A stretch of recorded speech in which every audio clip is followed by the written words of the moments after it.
Hi, it's Heather, and I'm so glad you're here. We've renamed our podcast Health, Harmony, and Heather to reflect my passion for enriching our perspectives on life by exploring social phenomena, the human condition, and our abilities to connect with ourselves, each other, and the planet. We'll talk about all forms of health, from the physical, mental, and spiritual, and we'll hear from experts that take us closer to living harmoniously. We will explore all things that lead us to our innermost truth, happiness, and freedom. Join me and take the ride.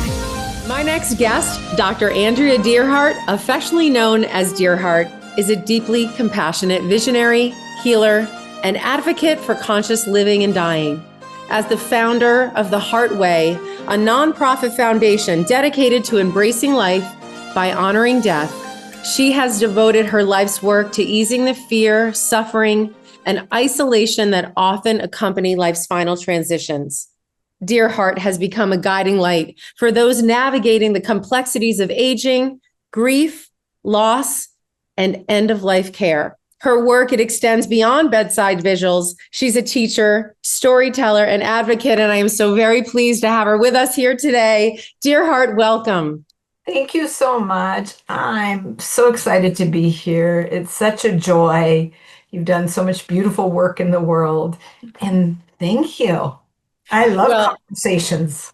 I geek out with you a little bit because your work, it draws from, I think, a rich tapestry of history and age-old wisdom.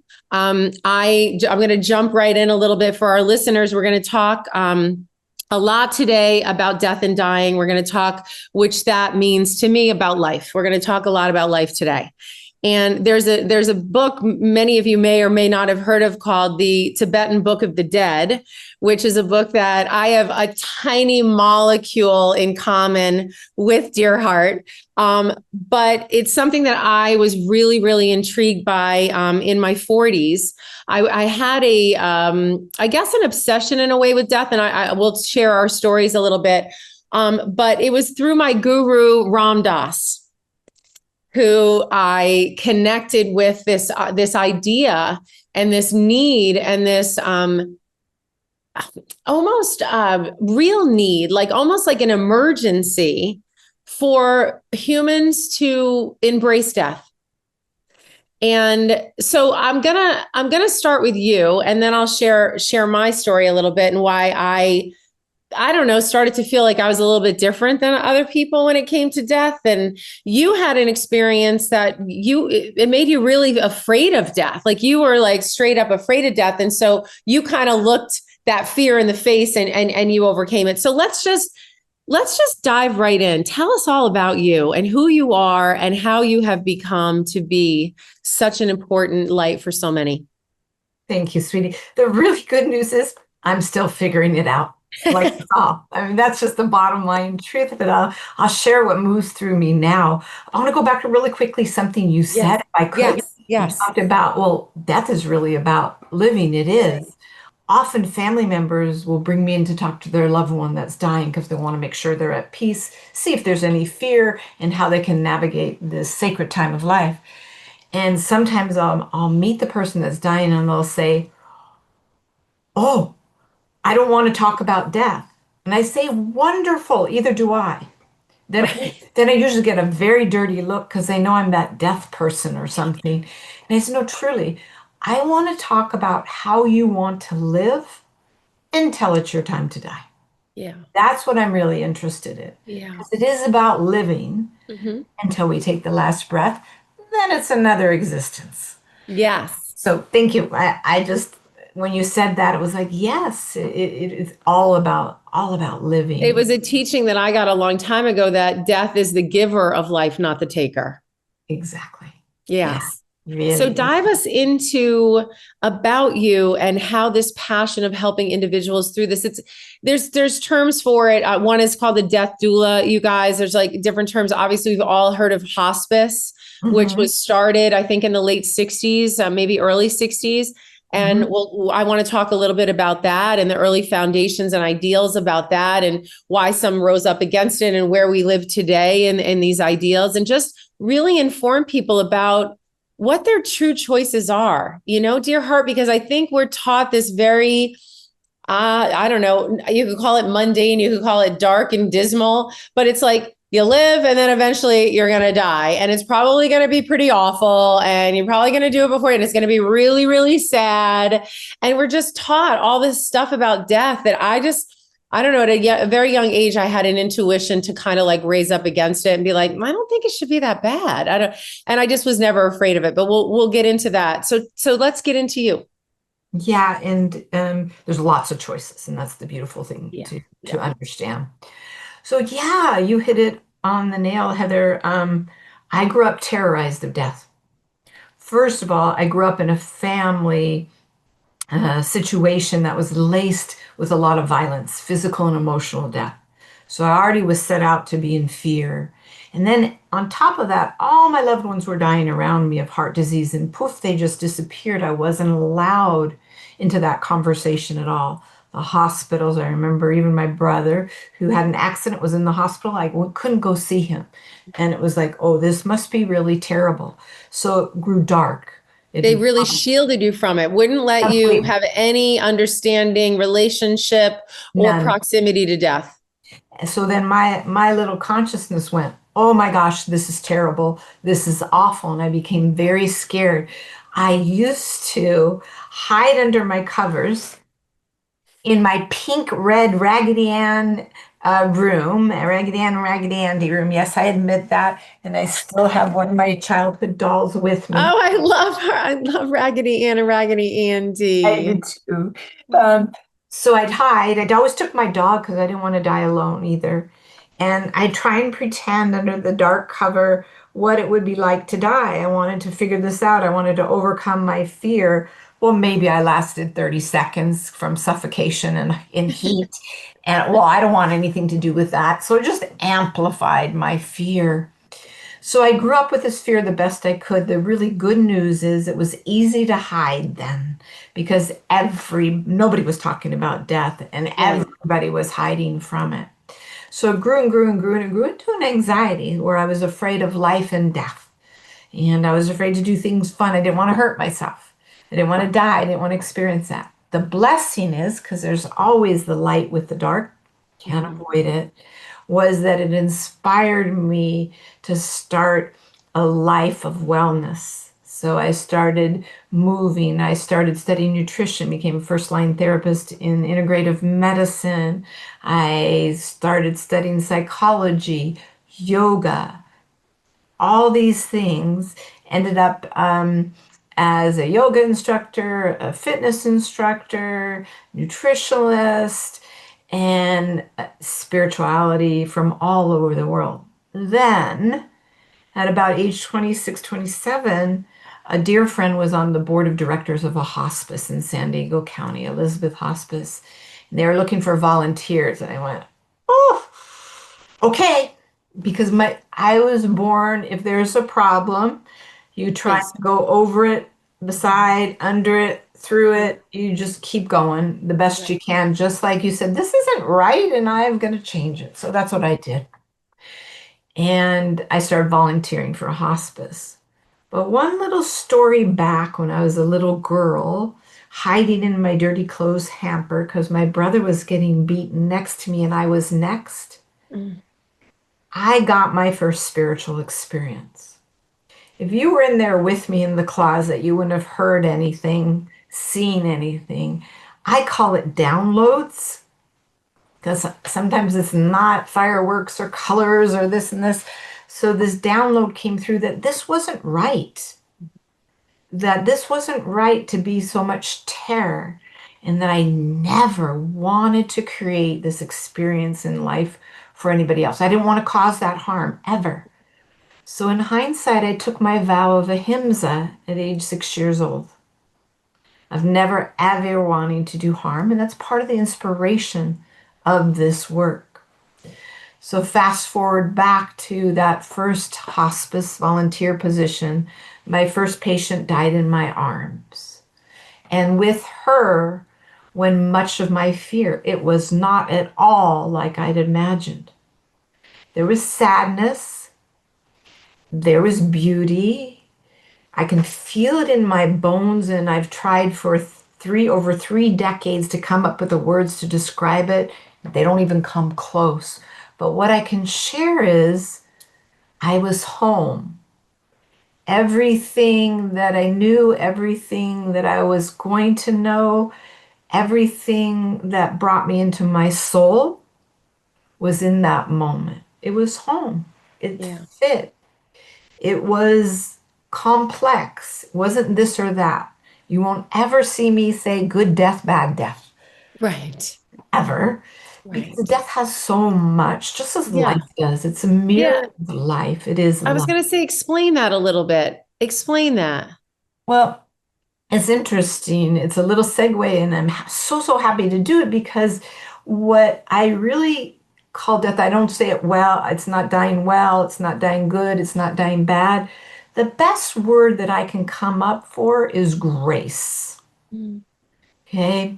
So when I speak of a graceful transition at the end of life, I don't mean a life free of pain, fear, or the natural processes that unfold in the body. Death, like birth, is messy, Mhm. raw, profoundly sacred. Grace lies not in perfection, but in presence, in the way we meet what comes to us with some openness, maybe even tenderness, and for sure courage. A graceful death acknowledges the body wisdom. The body knows how to die. The breath slows, the organs release, muscles soften.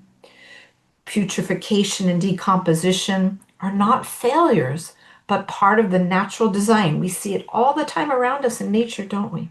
Yeah. Reminding us and returning us to the earth. To witness this truth without turning away is to honor the cycle of life and death. Then we have the heart complexity, fear, grief, anger, resistance. These emotions often arise. They're not obstacles to grace, but gateways. When met with compassion, they can soften into acceptance, forgiveness, and even love at this time of life like no other time in our life. Right. Then we have the soul longing, yeah? Peace does not always mean silence or serenity. Sometimes peace comes in reconciliation, in laughter through the tears, in a ritual, in music, or in a simple presence of someone holding our hand till the very last breath. And there's a huge relational field in this. Death is not solitary. Even when we're alone, we're held by ancestors, by spirit, by the great web of this life. Grace blossoms when we feel connected, when love weaves through the transition, when loved ones, friends, support people, practitioners create a sacred container for our departure, for us to be who we are. And then, of course, we have the mystery, the great mystery. Graceful dying includes surrender to the unknown. We can't fully understand death's threshold, but we can bow to its mystery with reverence. It's about remembering that even as the body fades, love remains. And as your beautiful teacher says, we're all just walking each other home. Oh, May we walk this experience with courage and love and grace. speechless. Thank you. Profound. It's why do so many of us fear how this beautiful, unbelievably sacred transition? It's obvious. We can say there's all different ways that we die. Not everybody dies in grace. There's sudden death, there's prolonged death where we watch, our loved ones being taken bit by bit, piece by piece. There's so many different forms of it. And I think one of the things that you said to me that was so profound and that I connected with so much is death, like life, is dynamic. You know what I mean? And it's raw. Mhm. And I think so many of us don't know anything about it. Like literally, we maybe have had an experience where we've actually been in the room with a loved one. I think many of us are far and few between that have actually had that experience. Mhm. All we have to know about death is the unknown, right? And that of what we're told, that maybe it's kind of what it's like. So I'm answering my own question. Why do we fear it? Because, right, we fear the unknown, but I also think it's that pounding of fear that's put into people. Because I want to start with my story a little, that Sure. I was never afraid to die. I just was like, I was fearless in the sense that, I would go out and do, but I didn't do things because I was like, well, I'm not afraid if I kill myself. I certainly had perseverance, self-preservation rather, to live and to live robustly. But as a child, I grew up in a big Italian family on one side, and my father had no siblings on the other. My mom's Italian family was really old. Everybody's really old. They were all her cousins, really. So when I was a little kid, all my aunts and uncles that were really my great aunts and uncles were all dying. And my mom, it's so funny because early in life, my mother introduced me to death. Like when they died, I went to the wake. I went to everything. I ate the food. I watched all the women wear black and the veils and, the whole nine yards. And I was so curious because we were open casket, Catholic at the time, looking at the body, wanting to see it, swearing I could see it breathe, I did like pretending I was praying, but really checking the dead body out. I had no fear. I just was so curious about it. And then when I was in, I guess about eighth grade, maybe about eighth grade, seventh or eighth grade, one of my classmates' little sister was hit by a car in our town. And that was a shocking, shocking death. And the curiosity of this child being gone, like I'd only seen old people die. Mhm. Now it was this curiosity of this young girl dying. And all I could do was console my friend in the way that I knew that her little sister was okay. You know what I mean? I knew at an early age that I wanted to assure Katrina that death was totally safe, even in a gruesome car accident. Mhm. So those are things that I always felt naturally inside. Can you talk about this a little bit from your experience and what you know about people being afraid and how different types of dying and our fate a little Mhm. bit and how that plays kind of in the master plan? Sure. Yeah. And, I was starting to say that when I was telling my story that I started volunteering at hospice. Yeah. It changed my life.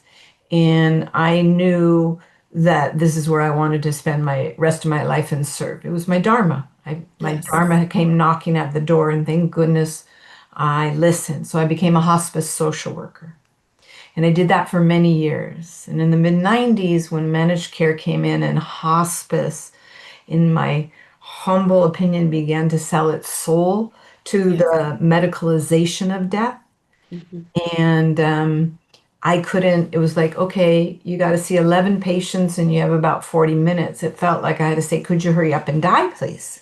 Right. So that's when that was the foundation of the HeartWay, the beginning of that. And what I realized in that moment was how much the systems, how much the cultures instilled the fear and the denial about death. How does that happen? You talked about, the culture instilling that in us.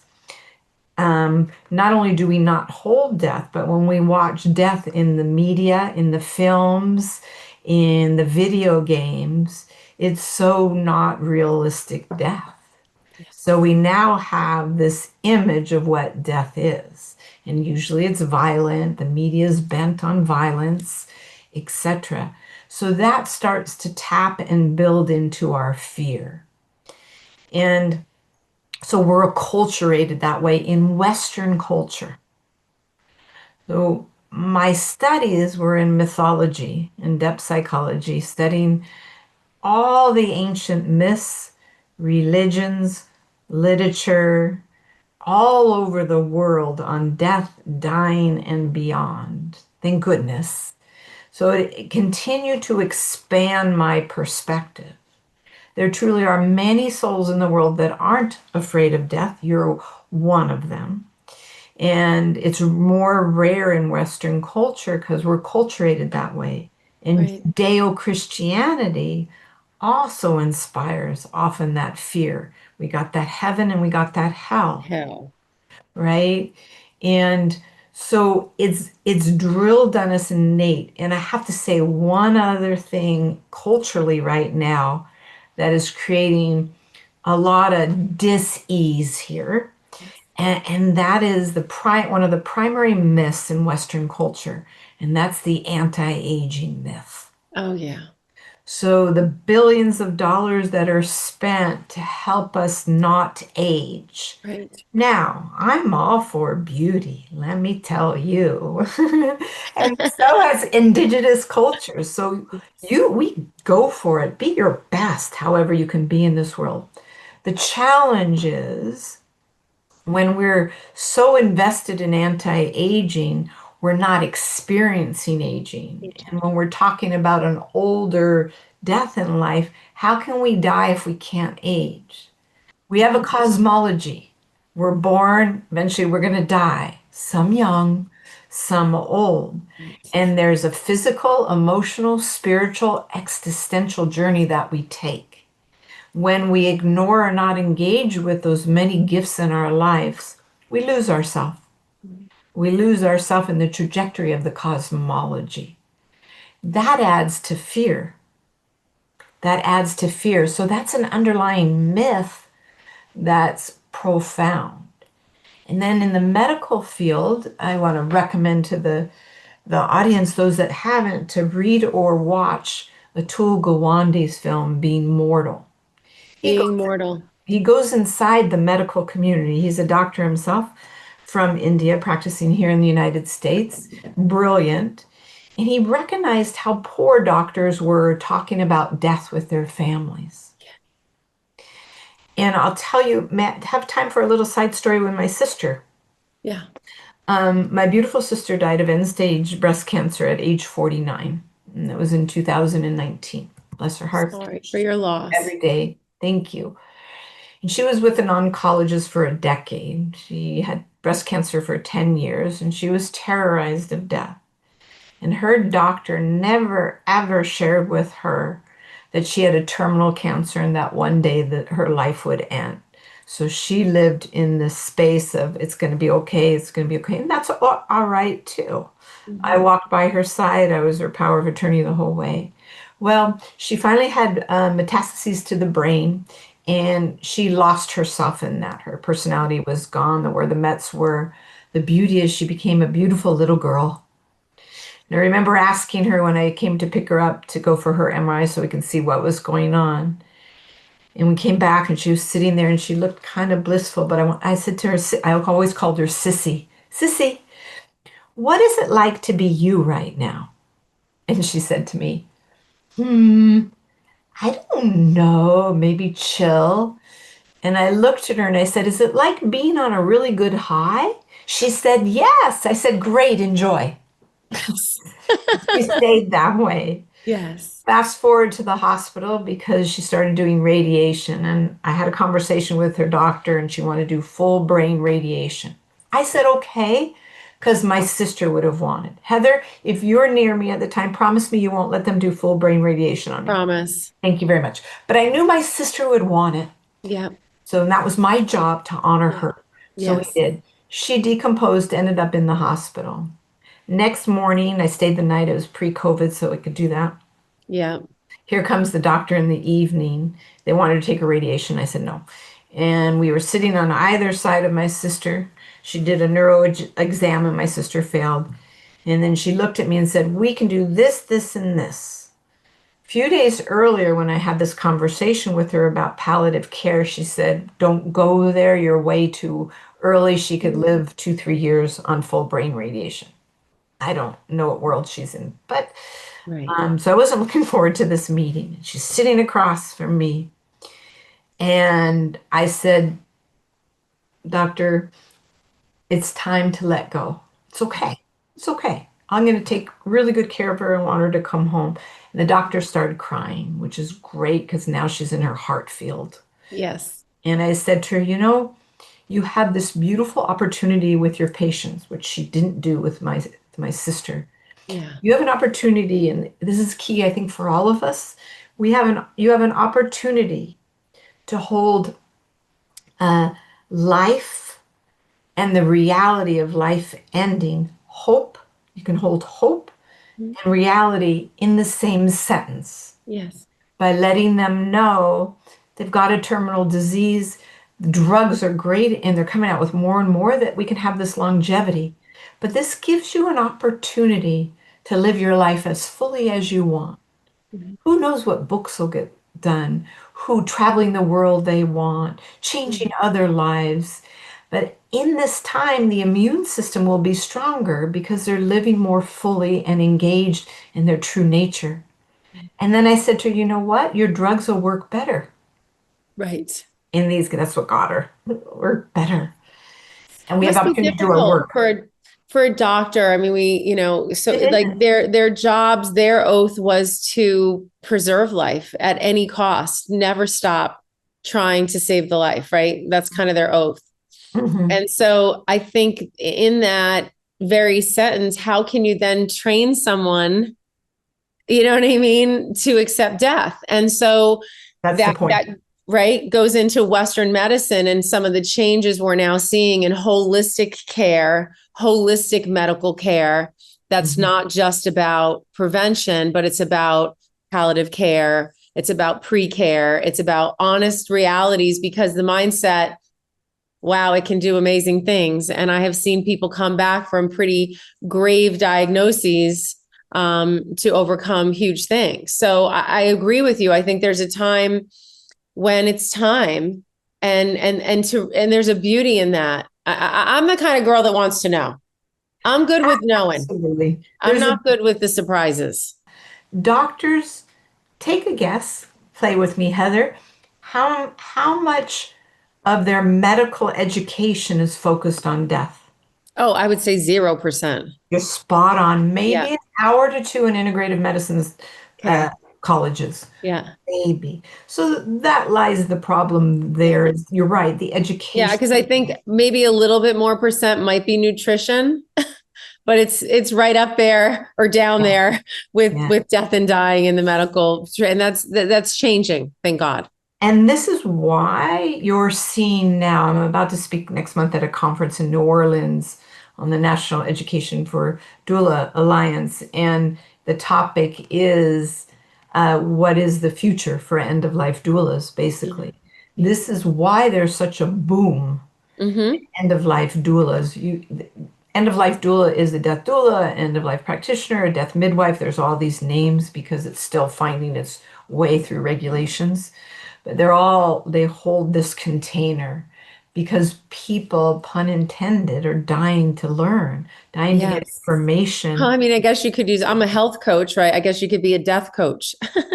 Exactly, that's another name. It's exactly this. But it really is a life coach. This Mm-hmm. time of Isn't it? life at the end of life is unique from the Yes. perspective of the one thing that we all have to do at the end of life, besides our heart stop, is we have to conclude our material life. Mm-hmm.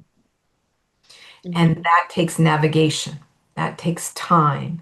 That takes understanding. Some people don't get that option, and then loved ones do that. Right. But you're leaving this material world for your next adventure.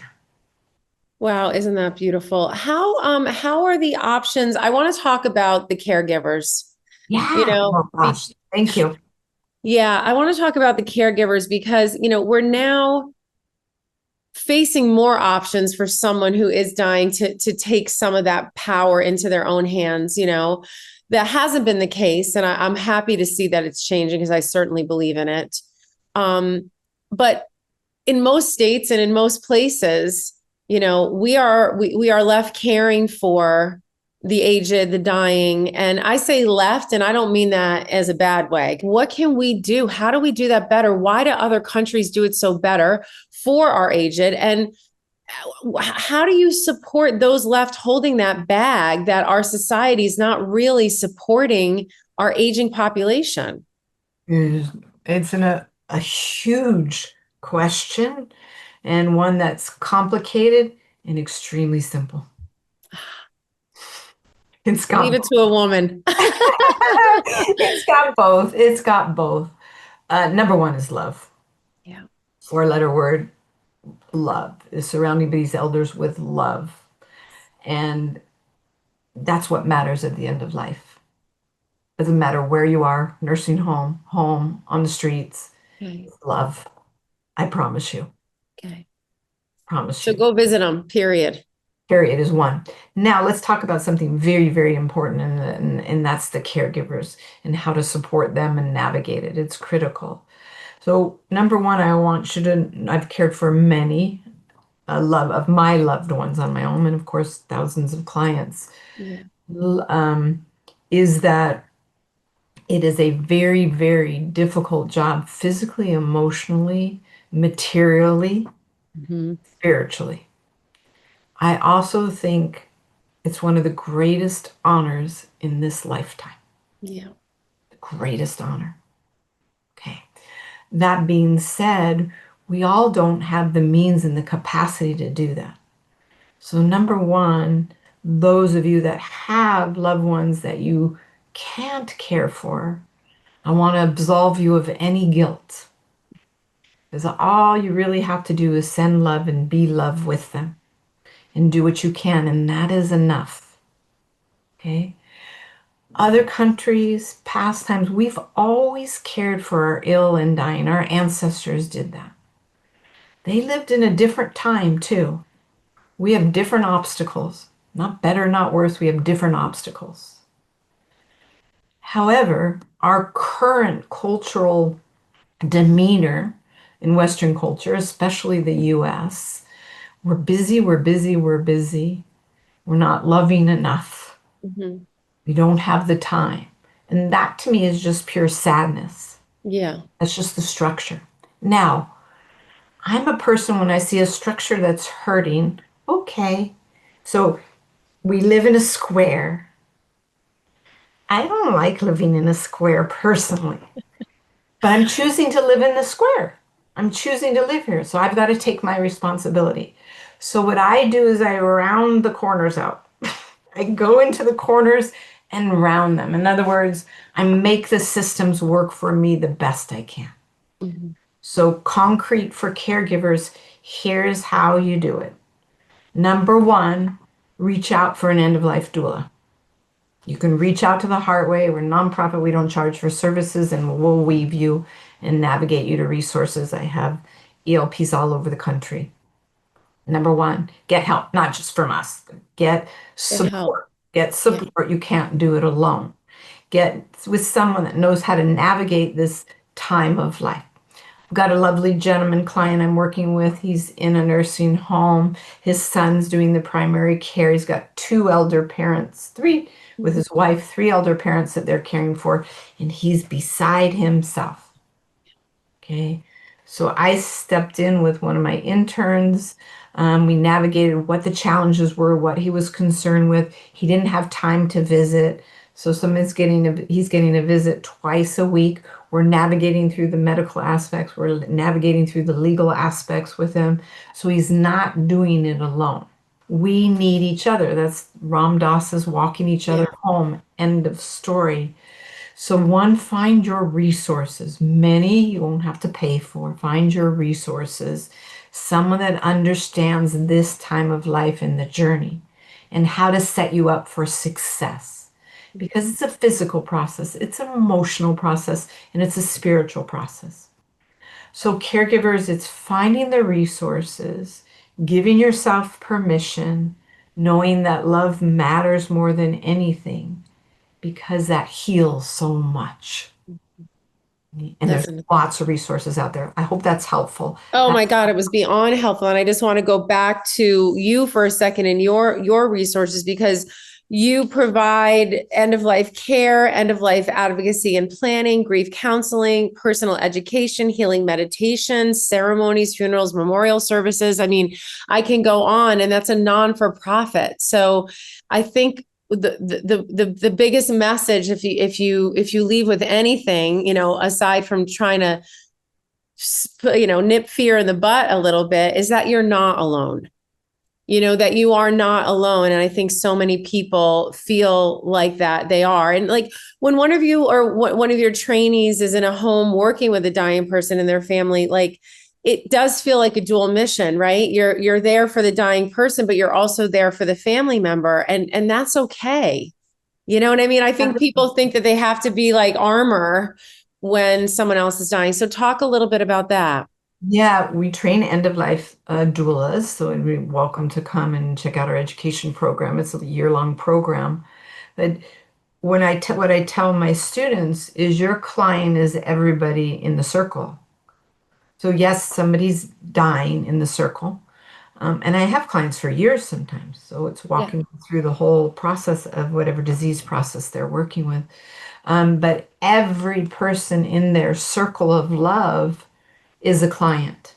Mhm. Sometimes I spend most of my time with the loved ones Family. and very little with the client for whatever reason, circumstances. Mhm. Maybe they're already in their dying process. Yes. Family and loved ones need to be held walking through, creating Mhm. ceremony and ritual and honoring in ways that feel right to them.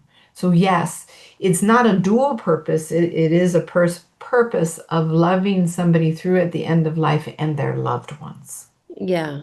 Yeah. Really beautifully Nobody put. dies alone. Nobody dies alone. No, I mean, and thank God for the caregivers, because there are so many families that, cannot get to their caregivers, or there's been distance between, and there are a lot of people isolated in this world. And so I really, really want people to know that there are people out there, even if it's a neighbor, you guys, someone that that doesn't really have a lot of family you worry, you always look out for. I had a neighbor I always looked out for, you know what I mean, until he passed away. And there's, I think, from your point of view, what does it mean to live well and die well? Mhm. Well, I answered the dying well with graceful, Yes. the word graceful. Living well and dying well for me means living your life in your true essence. Yeah.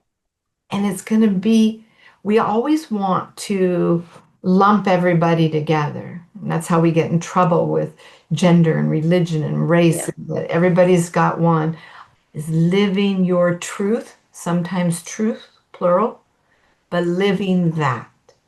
We're in a culture that wants us to all herd. We're not meant to herd. Right. People say to me, describe a typical client. Can't do that. There's Mhm. no such thing. Every client in the so many that I have had the honor of serving is different and unique. The same thing Mhm. happens, the heart stops. We can say that.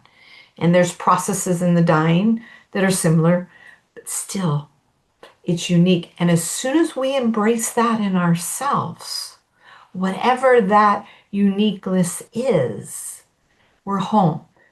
So this is all so beautiful, because it's so many teachings, and I have a million questions, but I want to just talk. I want to go back into the room and back into the house with your clients. What kinds of conversations are you having?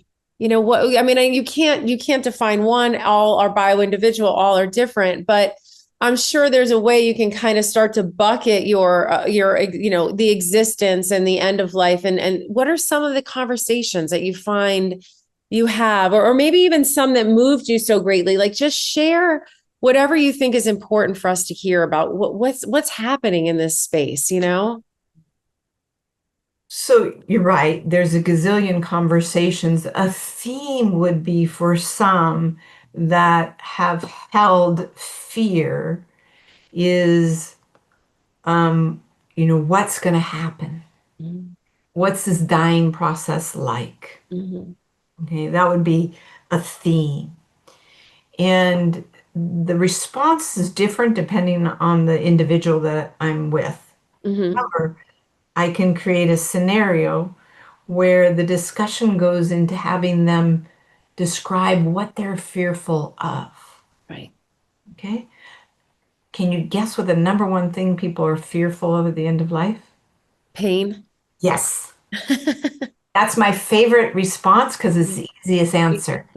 Don't you worry, honey. We've got enough drugs for you. Yeah. You won't be in pain. Hospice is extremely generous on pain on beds.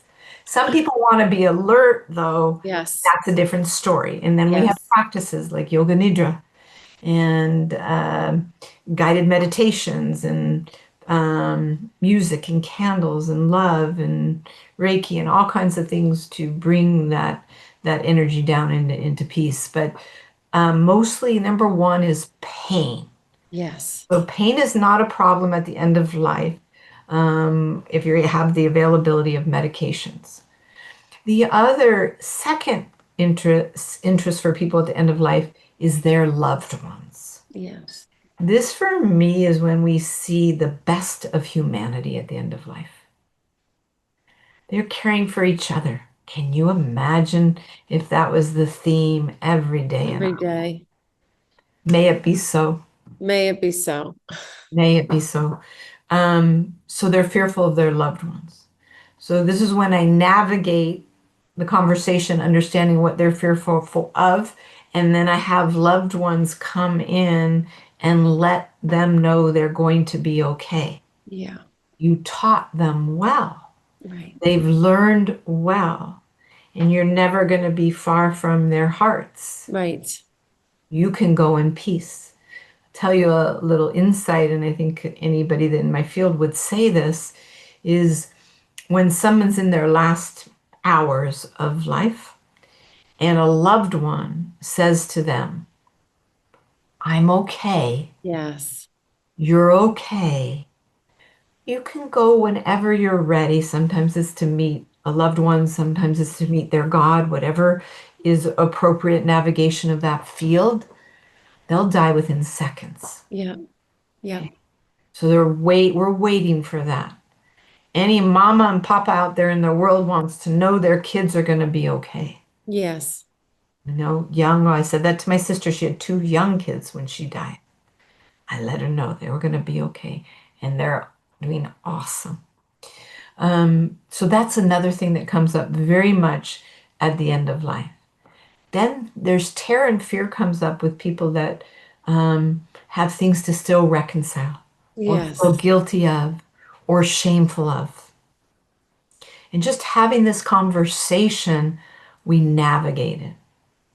We ask for forgiveness if that needed to be. We Mhm. write that letter to that loved one that they need to express that for.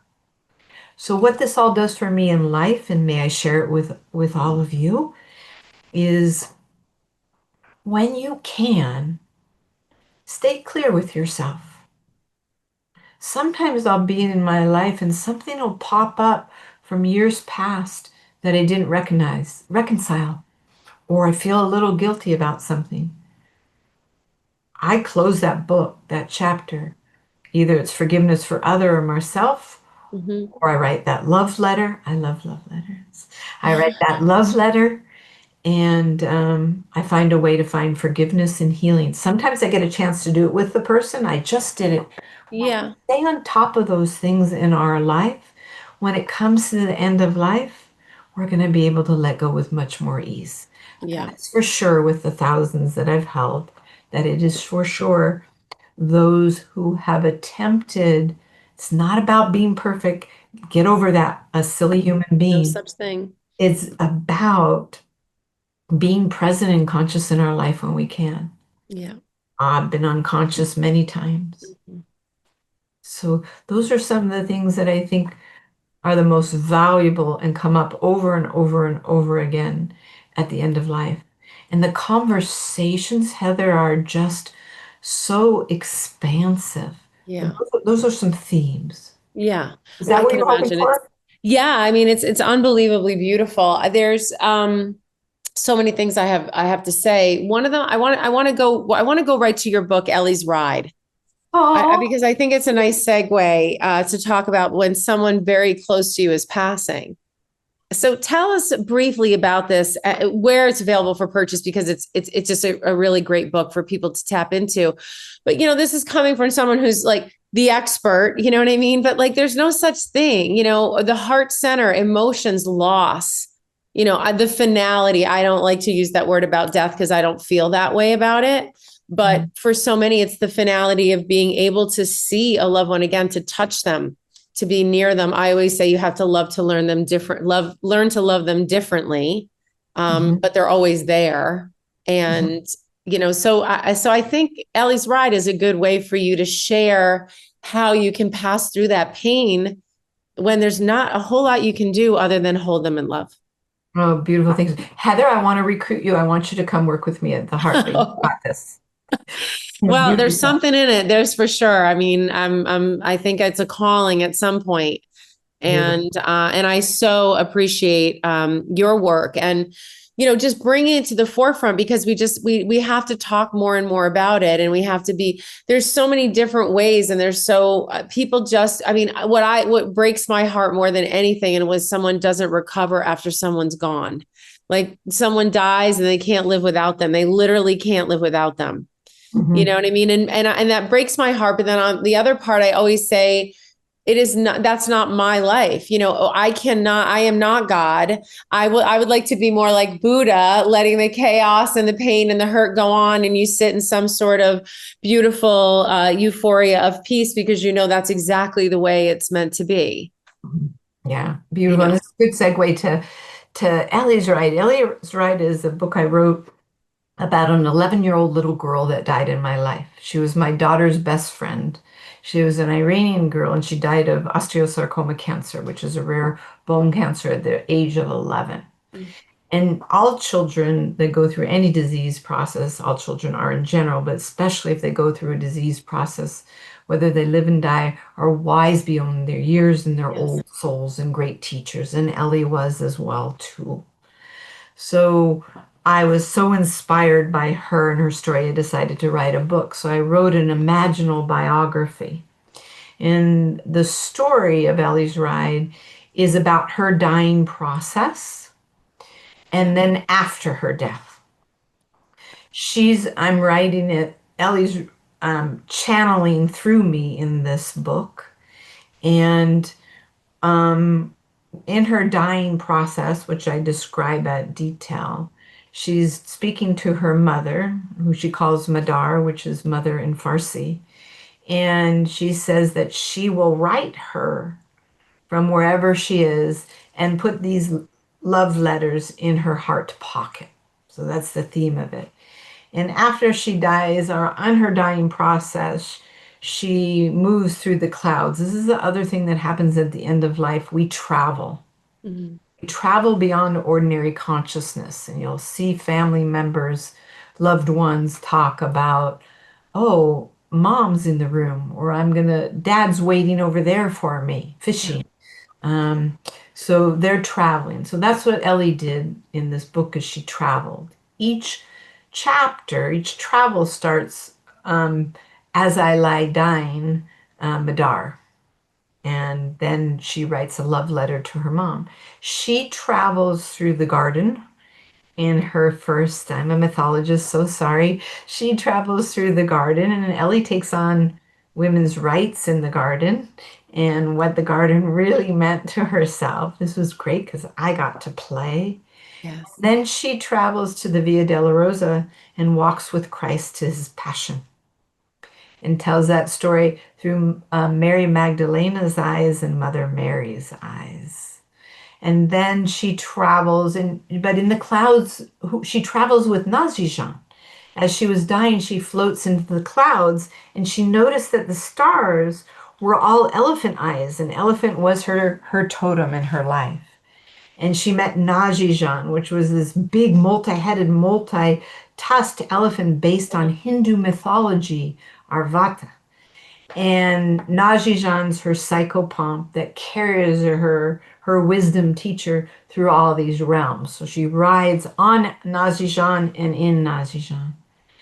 after she goes through the Passion, she goes to the Tibetan Book of the Dead journey and travels through there. And then the final chapter is Native traditions, Native American traditions, broken out into Dante Alighieri's realms of hell. And it's called, the first realm is breath. The second one is river solitude. And the third one is divine love. And this book, I read sometimes, I gift a lot to my clients that are dying. Yeah. On the HeartWay, on the front page, there's a film of one of my clients. He had ALS, and I read to him. I did tuck-in service the last 6 weeks of his life, and every night I went over for a bit, sometimes longer than others, and I read to him. I talked to him while he was being put in bed by his caregivers because he was very, very anxious, and ALS, Mhm. you Yeah. suffocate. And he wanted me to read Elli's Ride, so I did. And there's a point in the beginning when I was describing her suffocation and all that was going through that he was going through in this exact second. And I pause and I look at him and I see tears running down his cheeks. My breath stopped and he wasn't able to talk because he had a BiPAP system, so it's yes or no classes. I asked him if he was okay. There was a yes. And did he want me to continue? He said yes. And I was able to get a little words out of him about how much he was relating and how helpful it was for him to hear this 11-year-old girl's journey that he was walking with. So that's sometimes how I use the book. The hope is more children will read it too. Yes. The idea was to expand imagination by using mythopoetic poesis. It's a very poetic narrative, not a normal narrative. It was produced special, hand stitched Tibetan paper. There's a little heart Beautiful. pocket in the book.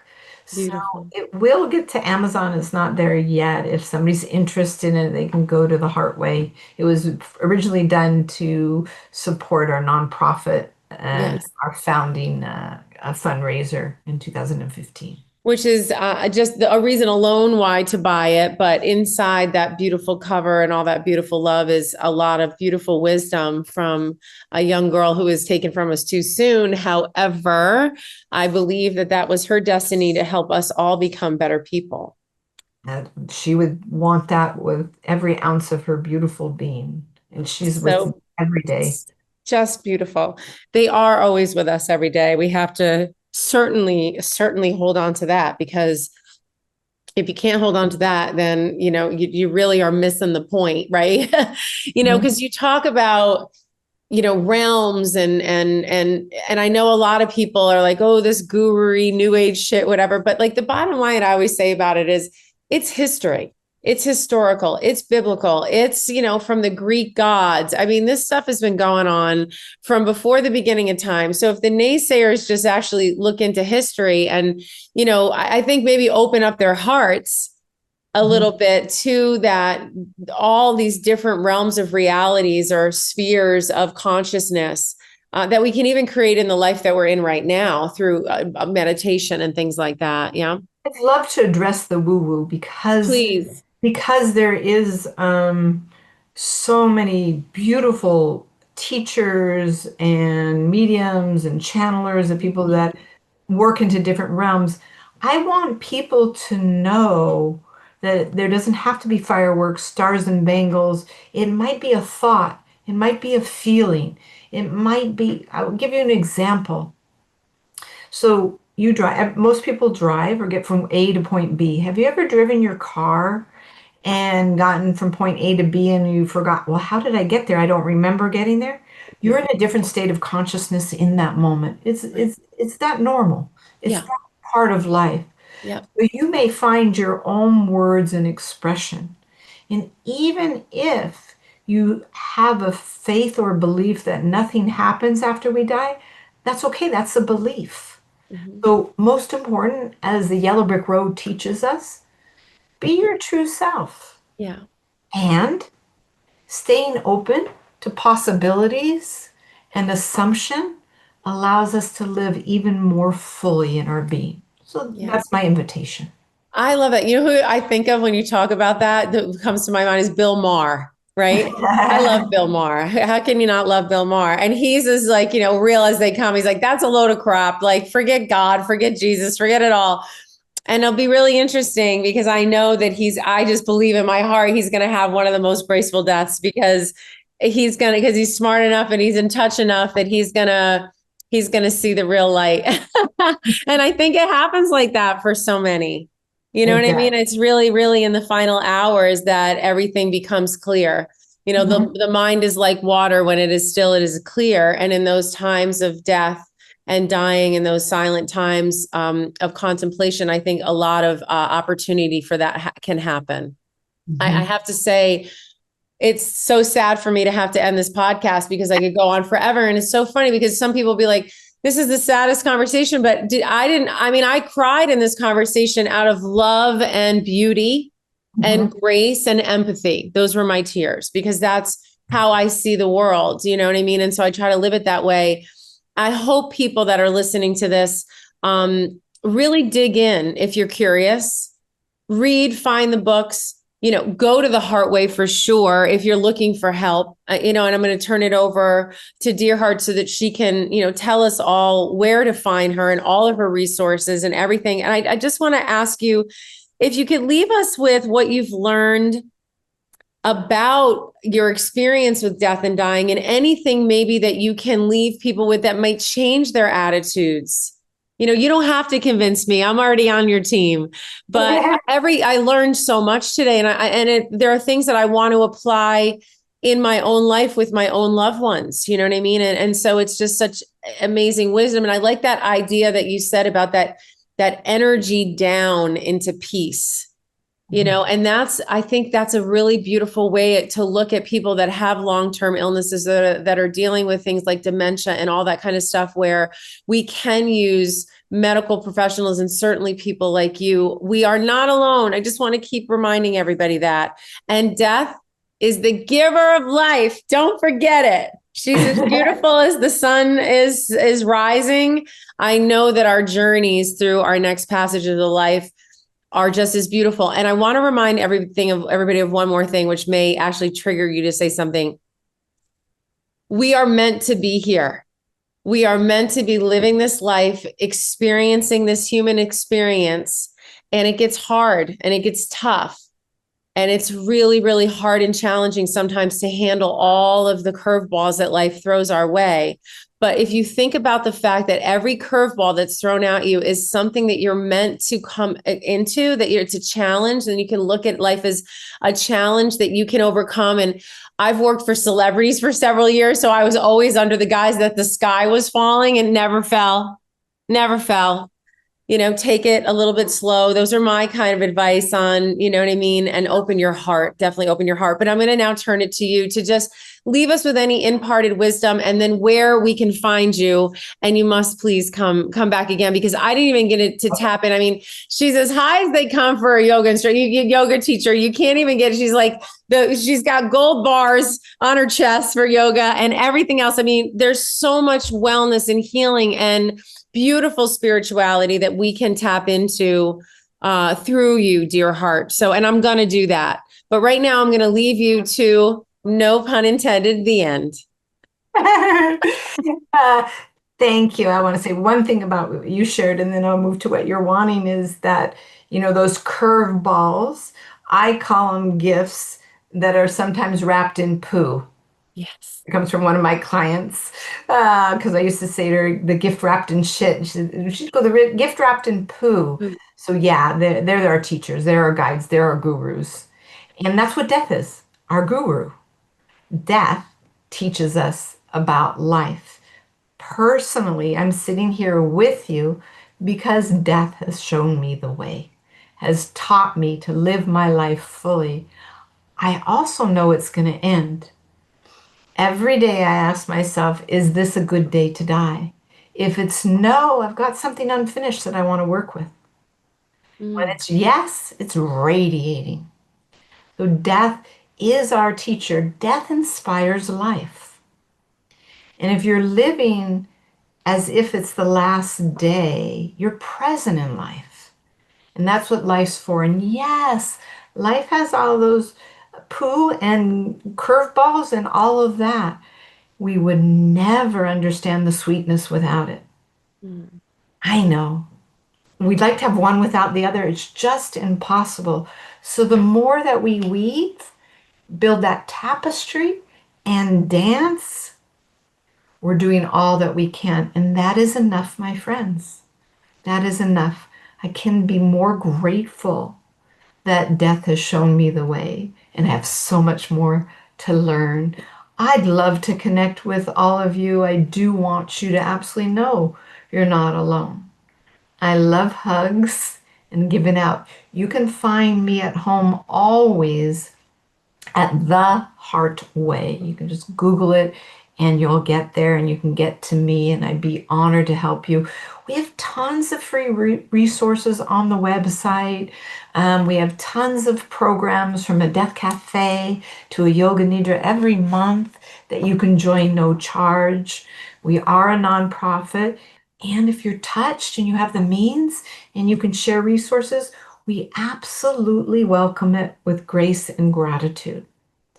So, Oh, I mean, I think we need to make you the charity of choice this month. That's for sure. I love it. I really love it.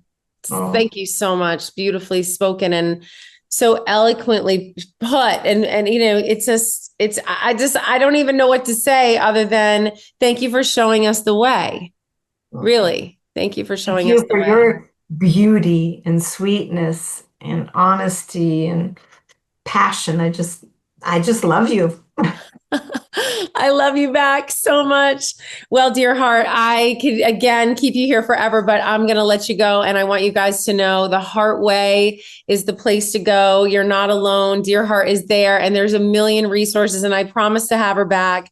I love you guys too. We both love you. And thanks for being here with us. Go give someone you love a hug after this one and do something really fantastic for yourself today, because you deserve it. Thank you so much for being here. So much gratitude. Everybody have a wonderful, wonderful day. See you soon. Thanks for being here today. My true hope is that each podcast gives you some new perspective, new information, or connection into living that brings you closer to your freedom. And I can't wait to meet you here again for more practice next week.